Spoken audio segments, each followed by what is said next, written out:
Hectare en Languedoc-Roussillon et Provence et sur www.hectare.fr vous présente Croco Hebdo.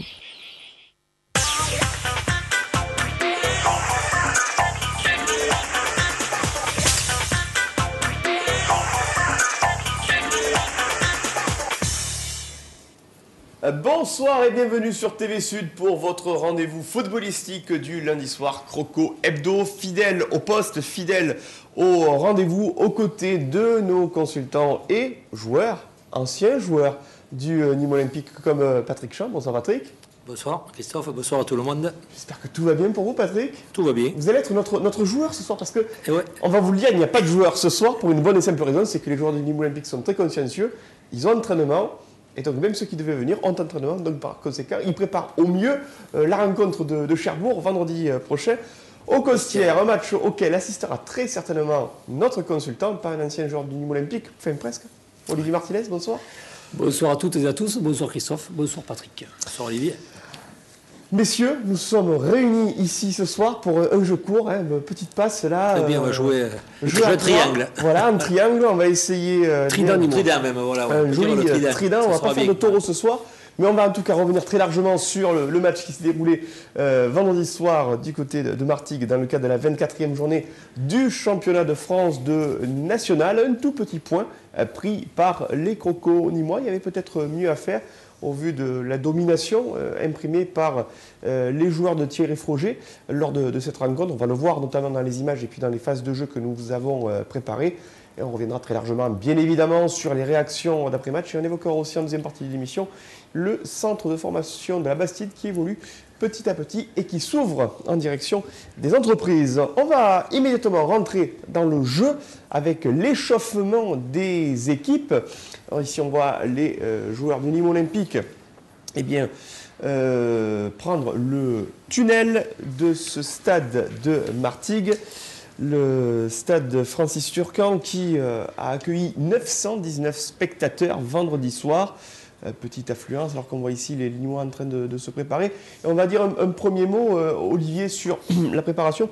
Thierry Froger avait amené avec lui un groupe clairement tourné vers la jeunesse, avec plusieurs cadres qui finalement avaient été laissés à la disposition de la réserve, d'ailleurs, qui a été battue à Mérignac samedi.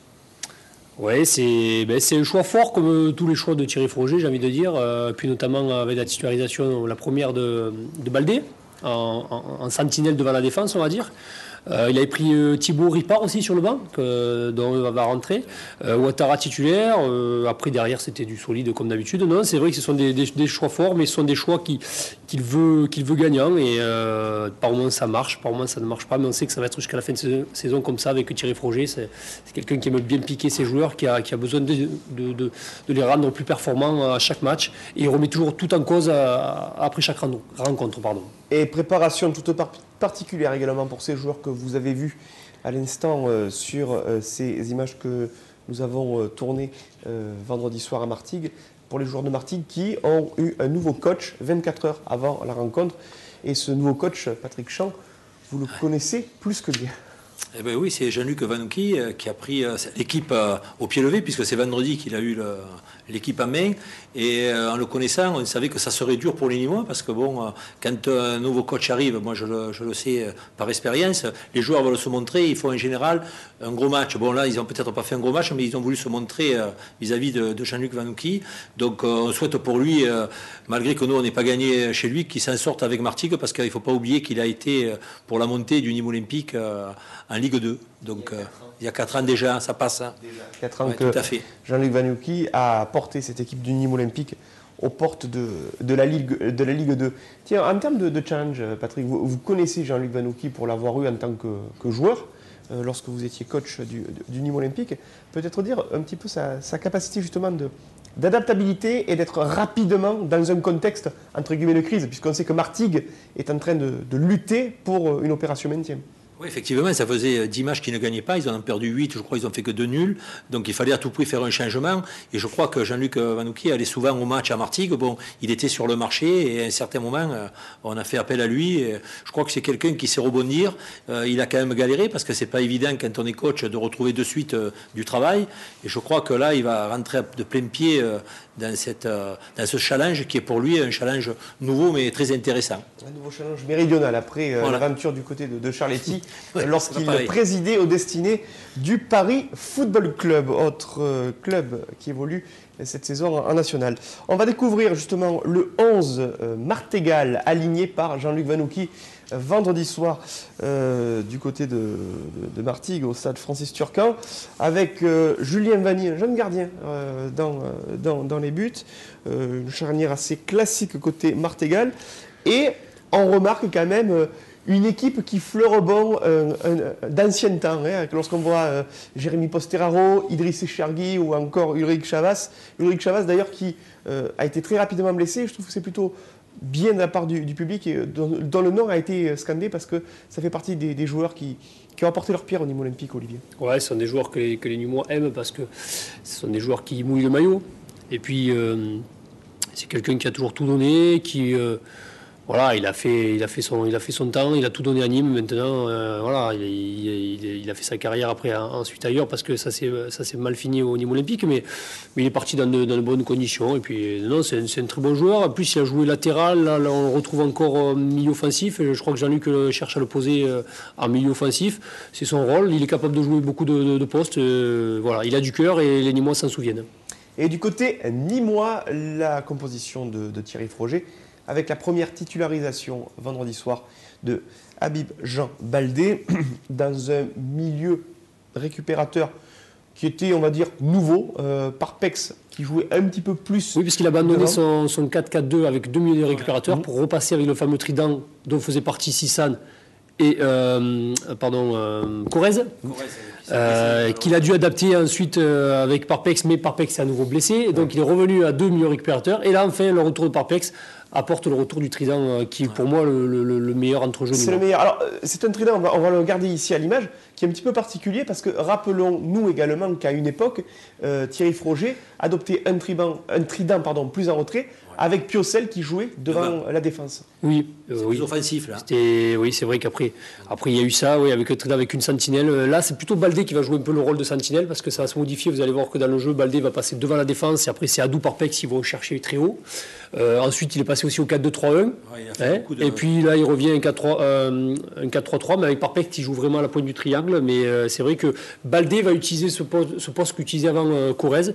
Et Piocel, quand il va rentrer, va jouer devant la défense comme l'a fait Baldé. Et avec une charnière centrale, on le voit, Poulain qui a inversé sa position avec Vincent Carlier et Patrick.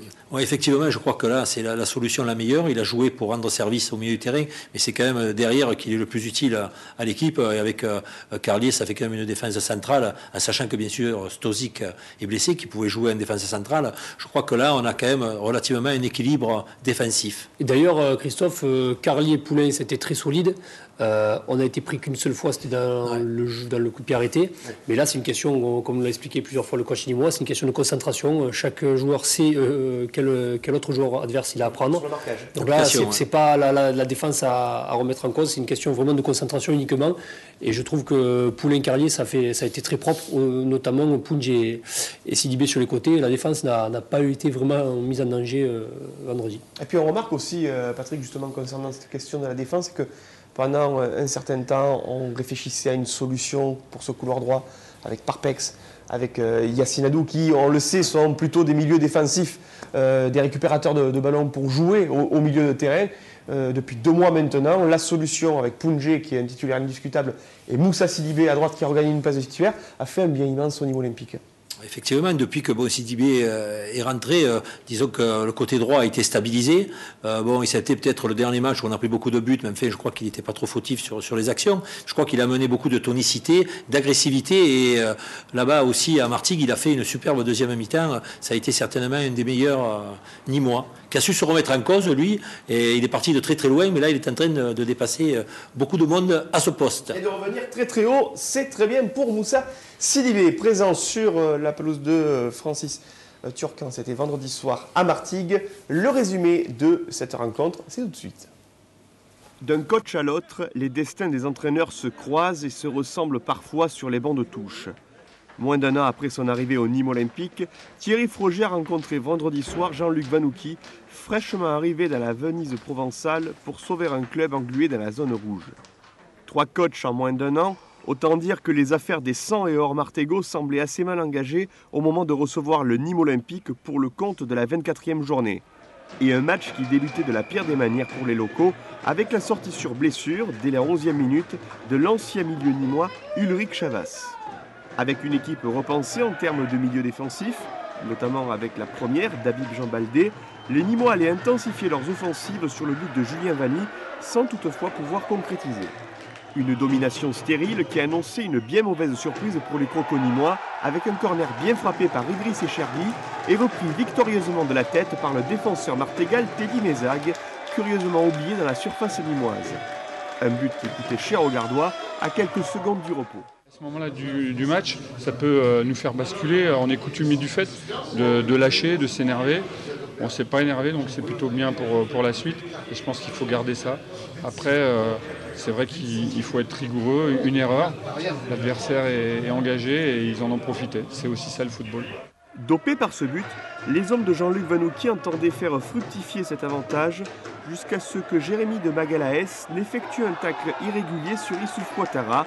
L'arbitre Hamid Guenaoui indiquant immédiatement le point de pénalty avant que Sédou Koné n'inscrive son 15e but de la saison, lui permettant de renforcer son statut de meilleur buteur de national. Un but pour faire oublier les nombreuses occasions manquées de la première période. Quand les occasions ne rentrent pas et que le contexte était difficile, je pense que ce match-là était important pour eux. Il y a un contexte hyper motivant pour eux, on l'a vu. Et je pense que ce point, il est toujours bon à prendre quand on est mené sur notre première faute et notre dernière faute. Un but partout, le score allait en rester là malgré une dernière demi-heure nettement à l'avantage des Nîmois, voyant le gardien martégal Julien Vanny sauver son équipe à 2 reprises, notamment face à Ouattara à la 58e minute de jeu, puis 30 minutes plus tard sur un coup franc bien cadré par Yacine Adou. Un portier qui a su tenir la maison martégale à la grande satisfaction du nouvel entraîneur. On a mis en place des choses en 24 heures auxquelles les joueurs ont adhéré, donc c'était très important pour moi de voir s'ils allaient répondre à mes attentes dans la rigueur, dans la détermination, dans l'état d'esprit. C'est chose faite ce soir, donc jouant le 3e du championnat, c'était pas chose aisée. Et on a rivalisé avec Nîmes Olympique, donc ce que j'ai dit aux garçons, c'est que simplement il fallait que ça devienne une habitude de se comporter comme ça et qu'après, avec le travail, la confiance et tout le reste, les choses vont aller mieux, quoi qu'il arrive. Un point du match nul qui n'arrange pas forcément les deux équipes, Martigues restant dans la zone de relégation et Nîmes ne parvenant pas à distancer le Gazélec d'Ajaccio, l'un de ses plus sérieux rivaux dans la lutte pour la montée en Ligue 2. Et oui, cette lutte pour la montée en Ligue 2, les 3 mois à venir vont être déterminants, vous le savez, pour l'avenir du Nîmes Olympique et on le souhaite bien évidemment cette montée en Ligue 2. Mais on l'a dit, le Gazélec revient très fort, on le verra tout à l'heure sur les résultats. Il y a encore ce match en retard à jouer du côté de Besançon le mardi 6 mars, match en retard de la 23e journée, qui permettra peut-être aux Nîmois d'avoir un meilleur profil et une meilleure définition, Olivier, de ce que sera la véritable place du Nîmes Olympique, parce que c'est vrai que les nombreux reports de la première quinzaine de février ont un petit peu désorienté ce classement. C'est vrai, le problème c'est qu'en ce moment, beaucoup de nos adversaires directs font des faux pas. Et malheureusement, on n'en profite pas, ça c'est malheureux. Je remarque aussi que chacune de nos erreurs, on les paye cash en ce moment. Je pense au Red Star, on fait quelques erreurs, c'est des buts extraordinaires, mais on les paye. Là, on fait une erreur d'inattention, c'est but. Donc, pour la seule occasion de Martigues, c'est ça, il faut le dire, parce que quand ça arrive au Nîmes Olympique, on le dit, on a une occasion, un but. Là, ils ont eu une seule occasion, un but. Et en ce moment, ça nous arrive régulièrement. Donc, j'espère que ça va tourner, qu'on fera moins d'erreurs, mais Voilà, et la rigueur certes, mais il faut aussi que ça tourne dans notre faveur, et en ce moment ça ne tourne pas dans notre faveur. Et il faut absolument gagner à domicile, comme on le disait avec Patrick, parce que si on veut monter, un nul à l'extérieur et une défaite à domicile, c'est pas possible. Donc il va vraiment falloir trouver des solutions pour gagner à domicile. Et c'est toute la difficulté de ce championnat national, tout peut arriver à l'extérieur comme à domicile, face à des équipes même qui sont en difficulté. Eh bien, un prétendant à la montée en Ligue 2 n'est pas à l'abri justement d'une erreur sur une seule occasion de but. Eh bien, les adversaires peuvent la mettre au fond et tenir ce point du match nul, comme ça a été le cas vendredi soir à Francis Turcan. On va justement revenir sur ces buts, essayer un petit peu de comprendre ce qui s'est passé, notamment sur ce corner de Idriss Echergui, tiré à quelques secondes du repos dans le temps additionnel de la première mi-temps. On pensait que les Nîmois tenaient le match nul, en tout cas 0 partout au vestiaire. C'est le pire moment, on peut le dire, Patrick, pour encaisser un but. Et là, c'est vrai qu'au niveau du marquage, manque de concentration, retard sur le joueur, en tout cas... Disons que le gros problème, c'est qu'on n'est pas positionné au départ. C'est au départ qu'il doit être pris. Hein. On ne doit pas le laisser prendre de l'élan et puis d'arriver. C'est vrai qu'on a raté le dégagement aérien. Je crois que c'est Poulain qui est lobé. Mais après, on doit être quand même à la réception avec le joueur offensif. Et là, il a eu qu'à mettre le ballon au fond. C'est une grosse faute quand même d'inattention. Mais là, ça fait plusieurs fois que ça nous arrive. C'est anormal. D'abord, on le voit bien. Il y en a une deuxième. Regardez, au point de pénalty, il y en a un deuxième. Il y a un deuxième. Voilà. Ils sont deux contre un, là, pour ainsi dire. Et le pauvre Merville, là, ne peut rien faire et on encaisse ce but qui aurait pu nous faire très très mal puisque c'était juste avant la mi-temps. On dit souvent, Olivier, que c'est le genre de but qui a le don de mettre en rage les coachs. Les coachs détestent les buts juste en fin de mi-temps ou juste en début de seconde mi-temps. Demandez à Carlo Ancelotti. Par contre, ce qui est bien à retenir, il a raison aussi, le coach Nîmois de le souligner, c'est encore une fois des menées, encore une fois à l'extérieur, et encore une fois on réagit bien. On a d'autres occasions qui peuvent nous permettre de l'emporter. On en a beaucoup en première période qui, au lieu de nous mettre, comme on dit, la tête dans le sac, on va pas dire nous révolte, mais on reste quand même dans la partie. Et puis on n'a pas lâché, et puis ça a payé parce qu'on est revenu. Mais encore une fois, c'est rageant d'avoir pris ce but à l'extérieur. Il faut être plus constant, voilà, pour arriver à enchaîner des résultats, parce que bon, le trou n'est pas fait, bon, on n'est pas lâché, mais on n'a pas fait le trou. Avec Niort, on devrait être avec Niort quand même, vu les résultats, on voit que tout le monde est accroché, on n'en profite pas, alors qu'on a un effectif pour, donc il faut se lâcher, il faut arriver un petit peu à penser que nous, on est les plus forts, et pas rester un petit peu sur la défensive, disant on va grappiller par-ci, par-là. Je crois qu'il faut se libérer un peu plus, comme l'a fait Ouattara, qui nous a fait très forte impression sur ce match-là, où il a été très percutant en première mi-temps, et puis il a mené avec le 1-2 avec Koné cette action sur le penalty. C'est très bien pour lui, parce que ça prouve qu'on a pas mal de joueurs offensifs qui peuvent être dangereux. Se lâcher et gagner, on le souhaite que ce soit le cas justement vendredi soir au Costières face à Cherbourg, et puis le 6 mars prochain sur la pelouse de Besançon, match en retard reporté à cause du grand froid. Besançon qui, vous le savez, occupe la 20e et dernière place de ce championnat national. On va revenir sur un temps inhabituel, un moment, on va dire, un petit peu cocasse, mais c'est pas tellement drôle pour la personne qui a subi ceci. On va parler de l'arbitre, monsieur Hamid Genaoui. Vous allez le voir, en première mi-temps, il s'est passé quelque chose d'assez rare. Eh bien, une blessure de l'arbitre. Regardez bien, l'arbitre est à droite, il va suivre l'action. Et vous allez voir, là, il chute et il va se plaindre un petit peu de son mollet gauche, en tout cas de sa cheville. Peut-être qu'il a un torse, non ? Oui, il a un torse. Observez un temps d'arrêt. Et ce sont les soigneurs du Football Club de Martigues qui vont soigner l'arbitre de la rencontre. C'est une image rare quand même. Oui, c'est rare. En plus, Patrick a souligné son cramponnage. Ouais, je crois il me semble qu'il est en basket, donc en général, on n'est pas en basket pour arbitrer. Ici, c'est un peu gelé le terrain. Et c'est stabilisé, c'est déstabilisé. Je crois qu'il s'est blessé.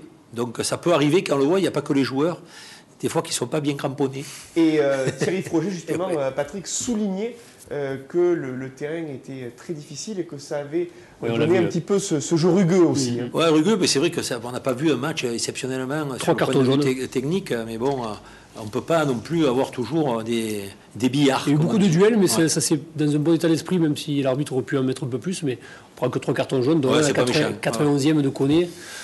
Il faut qu'il fasse attention, comme on le disait tout à l'heure, parce qu'il a monté encore le genou, c'est là qu'il avait pris... Un petit peu comme la charge qu'il avait faite contre le gardien de Luzenac. C'est ce qu'on disait hors antenne, et je crois qu'il faut qu'il fasse attention, parce qu'il doit être dans le collimateur, et on ne peut pas se permettre de perdre encore Koné. Oui, d'autant plus que c'est vrai que ce sont des gestes où l'attaquant veut essayer de peser sur le gardien, mais le problème c'est qu'il est déjà passé en commission de discipline pour un problème identique. Des avertissements, il y en a eu 3, vous l'avez dit, Habib Jean-Baldé à la 61e, Sédou Koné à la 91e dans le temps additionnel, et puis du côté bien évidemment de Martigues, Magalhaes qui a été averti à la 53e sur la faute commise sur Ouattara, qui a amené justement le pénalty transformé par Sédou Koné, 15e but pour Sédou Koné depuis le début de la saison. Sédou Koné qui prend les devants, Olivier, 15e but, il a 2 buts d'avance, c'est le meilleur buteur de National. Avec un mois et demi d'absence en plus, donc rendez-vous compte. Mais je reviens sur le carton jaune, est-ce qu'il faudrait peut-être se renseigner, est-ce qu'il n'aurait pas pu prendre un rouge, parce que il annule une action de but, c'est un tête-à-tête, c'est un duel. On va revoir peut-être justement il me semble qu'il est dernier défenseur, parce que là il a un contre un, il peut aller au bout et regardez, hop, c'est le dernier, il empêche. Alors c'est sur l'intention aussi de jouer la balle. Oui, après on parle toujours de la double. Voilà, il faudrait demander à un arbitre si on peut mettre un rouge là-dessus, même si ça ferait double peine, ça me paraît compliqué, mais bon. Je trouve qu'il a arbitré intelligemment sur cette action. C'est dans l'esprit en tout cas. Dans l'esprit, voilà, ça a été dans l'esprit. On a vu des rouges pour moins que ça dans des situations moins. En effet. Surtout en défaveur du niveau olympique. Tout à fait. On va observer une courte pause, revenir ensuite en plateau pour évoquer le centre de formation de la Bastide et les actions faites par le Nîmes Olympique, notamment à travers un spot préparé par le club. Et puis on reviendra avec les résultats de la 24e journée, le top but, le classement, les statistiques, aux côtés de nos consultants Patrick Champ et Olivier Martinez. Restez sur TV Sud, Croco Hebdo revient très très vite.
Voilà ce spot préparé par la Web TV du Nîmes Olympique concernant la taxe d'apprentissage et cette ouverture en direction des entreprises justement qui souhaitent participer à la formation peut-être des talents de demain du Nîmes Olympique. Ça permet, Olivier, qui plus est, de revoir sous un autre angle la réalité de ce centre de formation de la Bastide. Oui, parce qu'on attend un grand centre à la hauteur de ce qu'est le Nîmes Olympique dans le cœur des gens, donc on veut un centre performant.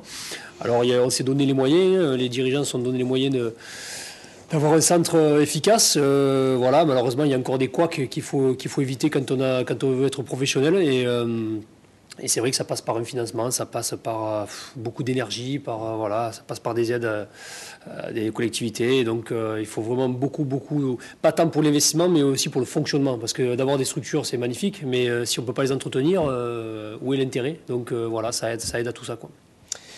C'est un effet nécessaire, c'est un petit peu la question qu'on disait, lorsqu'on a une belle pelouse, lorsqu'on s'achète une belle pelouse, ensuite il faut peut-être investir sur un jardinier pour pouvoir la maintenir à un bon niveau. Exactement. Pour avoir au même niveau. Exactement. Effectivement. Allez, on va revenir sur la pelouse de Turquin vendredi soir à Martigues pour les réactions de ce match nul, un but partout, je vous le rappelle, entre le Football Club de Martigues et le Nîmes Olympique.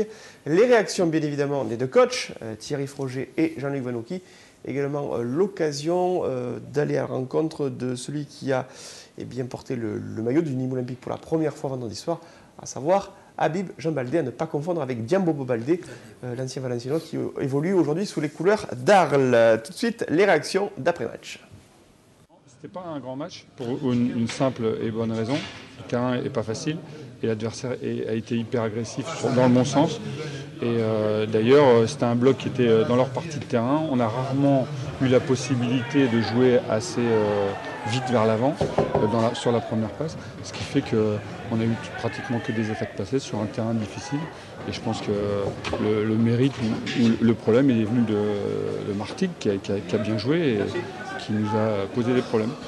C'est un sentiment de déception quand même, puisque je pense qu'on a eu de bonnes occasions de faire la différence. On s'est créé de bonnes occasions, malheureusement on n'a pas réussi à concrétiser. On encaisse ce but juste avant la mi-temps. Et puis finalement en deuxième mi-temps on a fait les efforts, on a réussi à revenir. Peut-être qu'il nous a manqué un peu de jus sur la fin pour faire la différence.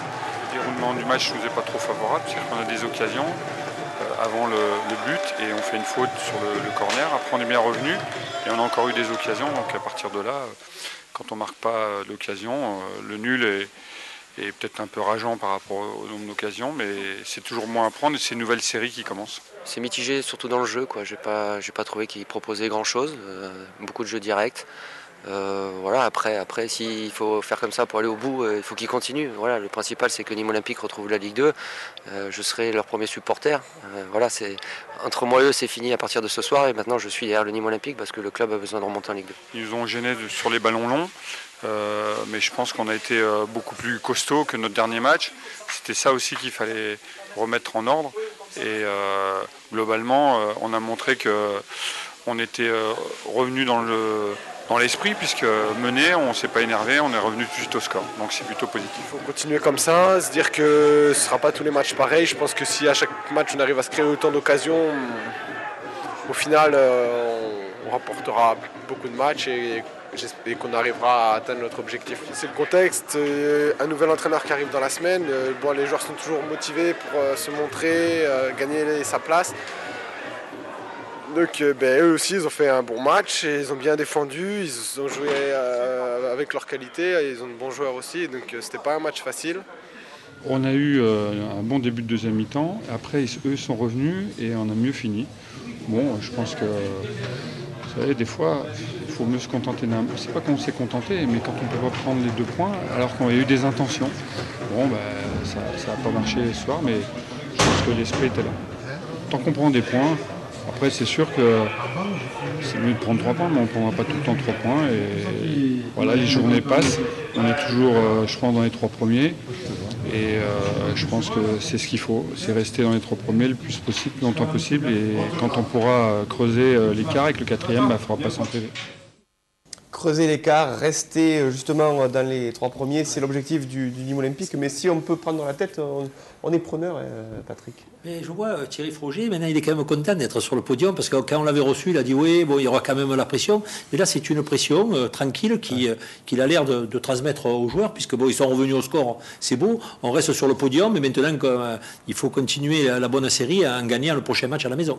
L'occasion également de revenir dans sa réaction sur le très beau coup franc frappé par Yacine Adou 2 minutes avant la fin du temps réglementaire, et voir aussi l'évolution de Yacine justement sur les coups de pied arrêtés qui match après match gagne vraiment en précision. C'est vrai que déjà c'était pas mal, mais maintenant il a pris, disons que c'est le tireur numéro 1 entre guillemets, donc il prend de plus en plus de confiance et on le voit, il est capable de marquer des buts là, et on a vu le super barré du gardien de Martigues qui a été exceptionnel sur cette action, sinon on pouvait gagner ce match sur un coup de pied arrêté. C'est vrai qu'au niveau coup de pied arrêté, Olivier, l'an passé, on avait un petit peu l'habitude, bien évidemment, de David Gigliotti et aussi de Komlan Amewu. Mais là, Yacine Adou, par la force des choses et puis en reprenant une vraie place de titulaire, c'est naturellement imposé à ce poste-là. Ouais, déjà, tous les coups de pied indirects, c'est lui qui les tire, souvent les corners. Ensuite, il y avait Gigliotti l'an dernier. Et cette année, il y avait Corrèze aussi. Ouais. Malheureusement, le pied gauche de Corrèze nous manque. On ne va pas en parler toute l'émission. Mais du coup, c'est vrai qu'Adou s'impose comme le meilleur botteur du Nîmes Olympique. Pardon. Sachant qu'il faut être, pour être en confiance, il faut être le seul. Il faut être sûr que ça soit. C'est Adou, il sait qu'il va tirer les coups francs. Il est en confiance, donc il sait qu'il ne peut rien arriver. Il n'y a personne qui va prendre le ballon devant lui, qui va essayer de le tirer. Donc il est en confiance et donc ça se sent dans sa prise de risque à chaque fois sur coup de pied arrêté. Match nul du Nîmes Olympique, un but partout. On va regarder immédiatement les résultats de cette 24e journée du championnat de France de national avec une victoire à l'extérieur, celle de l'US Créteil-Lusitanos sur la pelouse d'Orléans, 1-0. Le carton du week-end, c'est Luzenac qui est allé mettre 5 buts au petit Quevilly, 5 buts à 2. Il y a eu du spectacle et des buts vendredi soir à 19h. Mais je pense que Régis Brouard ne devait pas être content quand même d'avoir pris autant de buts. Surtout à domicile, et qui plus est face quand même à un club qui se bat pour le maintien et qui, vous allez le voir, va sortir petit à petit de la zone rouge du fait de cette belle victoire à l'extérieur.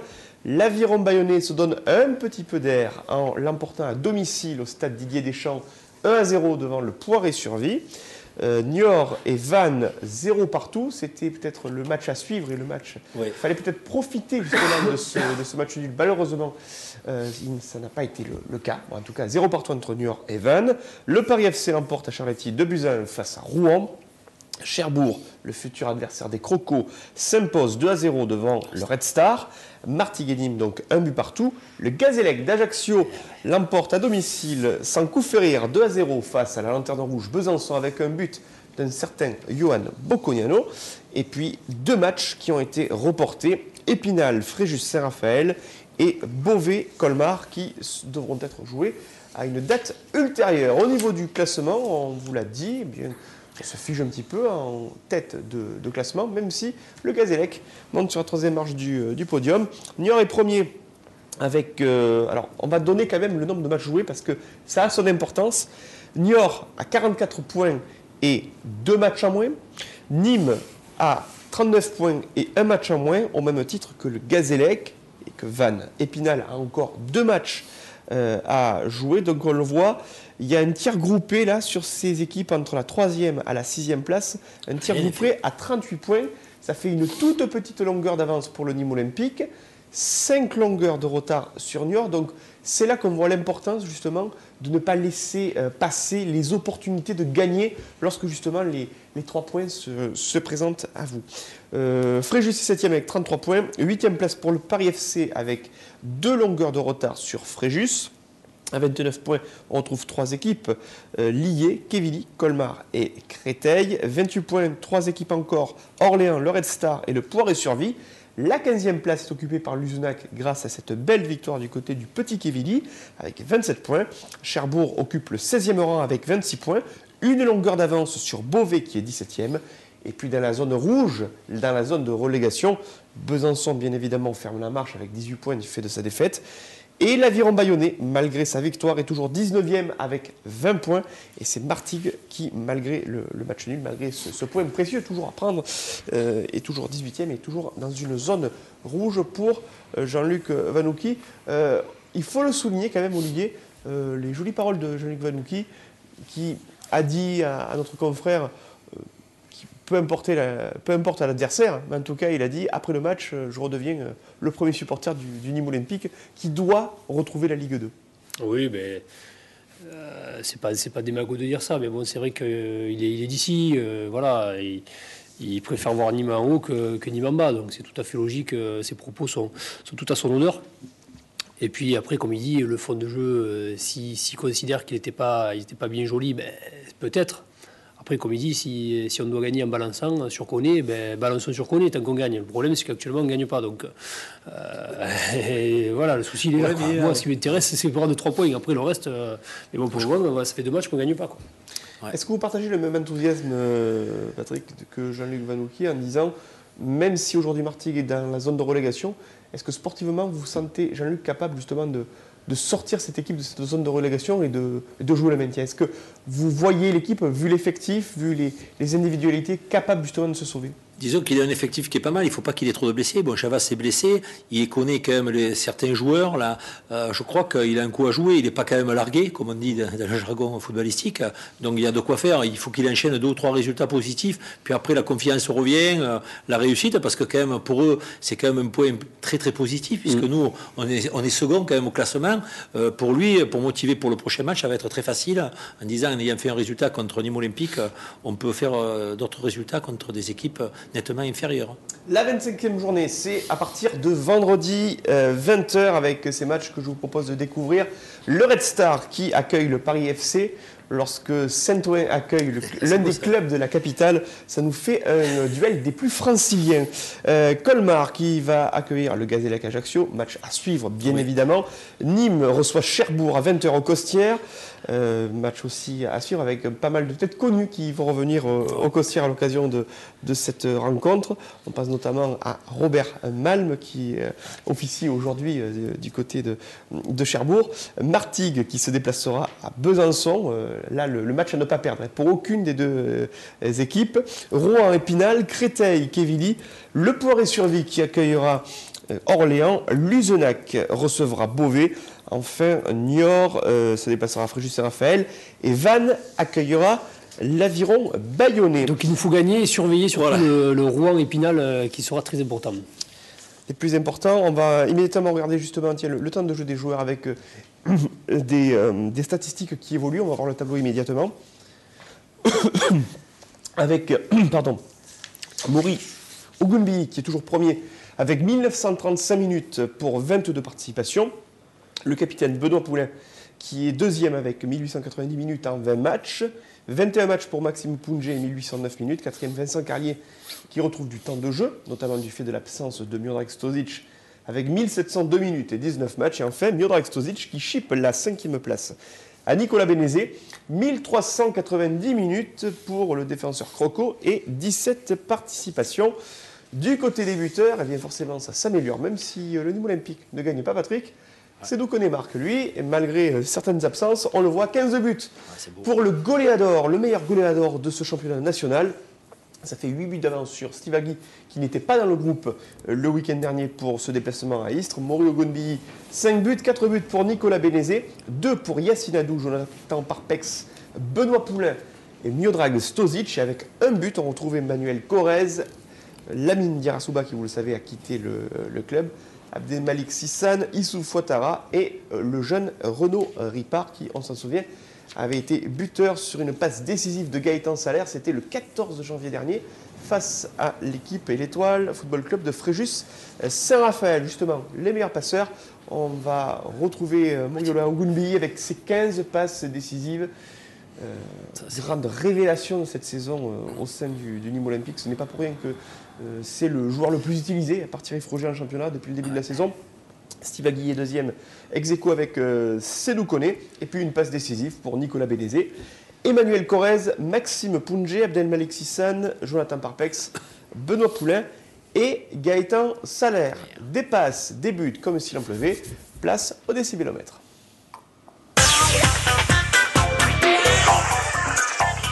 Allez, Steve Agui qui a marqué lui aussi un... Bien joué Corrèze. Ouais. Aïe aïe aïe. Allez, le but! Le Sissane avec un bon ballon redonné par Malik Sissane. Par Koné. Superbe but de Sissane. Goal de Malik Sissane. Au moment où on attendait le moins finalement. Ouais. Et le premier de sa saison, Malik Sissane qui vient récompenser un début de saison magnifique du milieu. Sissane qui est allé faire jouer le porteur. Allez Agui, c'est à toi de faire jouer. Maintenant Parpex. Parpex, c'est super de la part de Parpex, c'est très bien joué. Allez, voilà, c'est bien. Eh oui, c'est très bien ce qu'a fait Parpex. De la part de Parpex. Il n'y a pas d'enjeu. Allez, il y a un 2 contre 1 à faire. Il y a un 2 contre 1. Oui, superbe but de Agui qui marque son troisième but. Et Steve Agui qui marque son troisième but à 3 rencontres. Et ça, c'est encore grosse faute du milieu niortais, mais Très belle anticipation de Parpex en défendant très très haut. Il conserve toujours les jeunes et c'est vrai que Kagi, quand il est rentré, n'avait pas fait une prestation exceptionnelle. C'est normal qu'ils soient sortis du groupe. Allez, attention, ce centre à venir de Gounbi. La tête de Koné, but centre et but magnifique de Koné qui nous fait une pirouette fabuleuse. Oh là là là là, venu d'ailleurs. Très solide. La défense rouennaise. Un ballon qui revient par chance à Koné qui s'est retourné. Il est face au gardien. But de Koné. Super but de Seydou Koné. Il est mérité du hors-jeu. C'est à la limite, ouais, tout à fait, mais bon.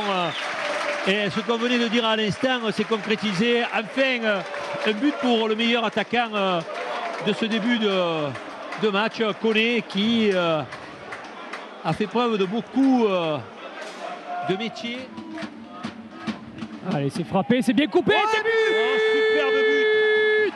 Largement mérité pour les Crocos. Ah oui, superbe but. Une galette fabuleuse de Yumi. Et but de... C'est Stozic. C'est Miodrag Stozic qui ouvre son compteur-but. Ah ouais. Et encore un but coupé. Un casque d'or. Premier poteau. Ah ouais, magnifique. Très très bien frappé encore. Ça fait 1 mois et demi qu'on n'a pas gagné au Costières. Avec cette équipe de Colmar. Oh, un superbe but de Koné. Oh là là là là. Une frappe magnifique avec un pied gauche extraordinaire qui est allé enlever l'araignée, la toile d'araignée du but du gardien de Colmar. Quelle entrée en matière pour les Nîmois. Oh là là là là là là, quel but, les filets, ça rappelle. Qu'est-ce qu'on voit comme joli but oh là là là là là là là là, vraiment, on ne pouvait pas commencer mieux.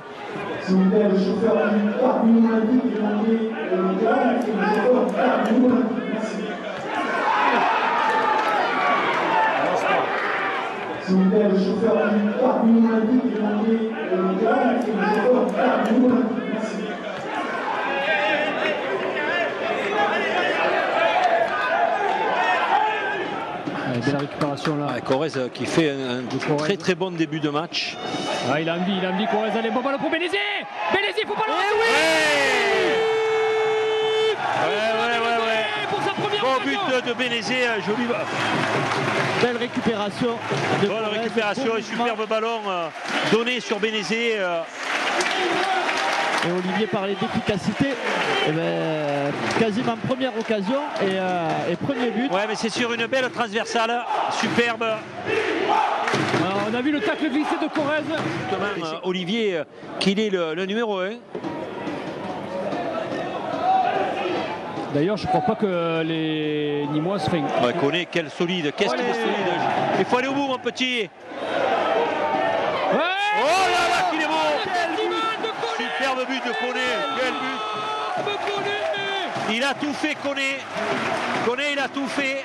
Il s'est retourné, il a fait petit pont, il a accéléré, il a roulé. Et il a fait la misère.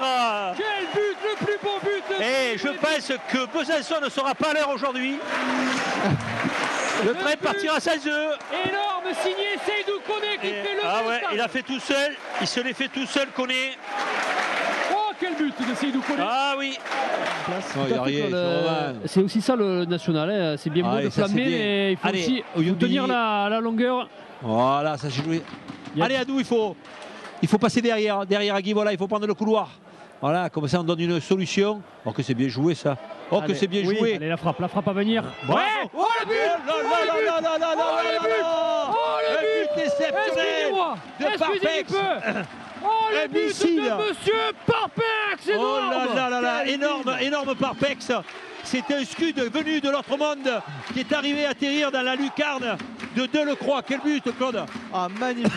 Et ça vient récompenser l'énorme début de partie de ce joueur qui était vraiment au four et au moulin. Qu'on avait vu depuis le début de cette partie. Quelle construction. Le décibélomètre débute comme s'il en pleuvait. On espère que le décibélomètre va évoluer parce que même si on prend toujours autant de plaisir à revoir ces réalisations, notez quand même, Olivier, qu'on parlait de cette spirale. On attendait que le Nîmes Olympique se remette sur les rails de la victoire, mais ça fait quand même 3 mois qu'il n'y a pas eu d'entrée de nouveaux buts dans le décibélomètre. Pas assez joli. Non, il y a eu des pénaltys aussi, donc forcément les pénaltys on ne va pas les mettre au décibelomètre. Et bon, c'est vrai qu'on a mis des moins jolis, mais bon, on a tellement été gâtés quand même en première moitié qu'on ne va pas dans y arriver. Quoi. On dit souvent, Patrick, en langage footballistique, que les moins jolis sont souvent les plus utiles. Ah ouais, souvent, si un vieux pointu, des fois, c'est aussi bien qu'une belle frappe. Mais je crois qu'on est gâté jusqu'à présent, mais c'est vrai qu'il faut repartir sur une nouvelle série, comme le disait Thierry Froger. Peut-être qu'on verra encore des buts plus magnifiques les uns que les autres. Il faut rappeler aussi qu'on n'a pas celui de Sozic à l'extérieur. Parce que qui était magnifique. L'image, mais soi-disant, c'est un des plus jolis que le Nîmes Olympique ait marqué cette saison. Ouais, il y a eu de très très beaux buts à l'extérieur en fin d'année 2011. On se souvient notamment du déplacement au Poiré-sur-Vie. On va dire un dernier mot, messieurs, avant de se quitter, sur l'adversaire. Prochain adversaire du Nîmes Olympique, Cherbourg, un club qui n'est jamais évident à jouer, même si l'objectif n'est pas forcément une montée en Ligue 2. Je crois qu'on est tous d'accord pour dire que le souci, c'est face à ces équipes-là, justement. Ils ne jouent pas les premiers rôles et c'est là que va se faire la différence. Si on prend le maximum de points contre des équipes moins bien classées que nous, eh bien, on fera la différence parce que forcément, quand on joue Niort, Rouen, Épinal, eh bien, on est surmotivé. Mais lorsque l'on joue des équipes un peu moins bien classées, c'est là où le bas blesse. Donc espérons que les Nîmois sauront trouver la solution. Cherbourg, on le rappelle, qui est 16e et qui n'a que 3 points d'avance sur Martigues, le 18e. Donc Cherbourg qui lutte, elle aussi, comme équipe, pour le maintien. Qu'il me soit permis, juste avant de se quitter, peut-être Olivier, de donner un petit coup de chapeau en lien direct avec l'actualité footballistique, avec une certaine victoire à la CAN, avec un coach que nous connaissons bien à Nîmes. Alors j'aimerais dédier cette émission, et Patrick se joint à moi aussi, à Patrice Baumel, qui est un jockey-roi pure souche, donc un Nîmois qui a été joueur au Nîmes Olympique, d'ailleurs Patrick l'a entraîné, qui a été entraîneur adjoint de Régis Brouard, Laurent Fournier, et qui est parti dans les valises de Hervé Renard, qui était l'ex-adjoint de Claude Roy, qui est une légende monument en Afrique. Et Hervé Renard est allé voler de ses propres ailes et a embarqué avec lui Patrice Baumel, qui, après une première édition de la CAN, a été quart de finaliste et a perdu face au Nigeria. Et cette fois-ci, il a été champion de la CAN avec la Zambie. Il faut imaginer quand même l'exploit que c'est la Zambie, c'est pas le Ghana, c'est pas la Côte d'Ivoire, c'est la Zambie face au grand Drogba et la Côte d'Ivoire. Donc je tire mon chapeau et bravo à Patrice Baumel, qui est un jockey-roi, qui est un Nîmois. Et il faut faire un petit coucou et bravo à toi l'ami. Et puis aussi chapeau et félicitations à Monsieur Pierre-Paul Castelli, papa d'un petit Rémi. Depuis 2 jours. Il va y avoir bientôt une équipe de foot. À TV Sud, il va y avoir une grosse équipe de foot. Et il y a des petits qui arrivent, qui vont nous pousser. Et oui, ça fait. Après le président. Les nouvelles pousses de TV Sud. Voilà, merci messieurs d'avoir été avec nous. On se donne rendez-vous vendredi au Costières, bien évidemment, pour la réception de Cherbourg. Restez sur TV Sud dans quelques instants. Le match Martigues-Nîmes Olympique. Rendez-vous est pris lundi prochain pour un nouveau numéro de Croco Hebdo. Bonne soirée à tous et allez Nîmes, au revoir.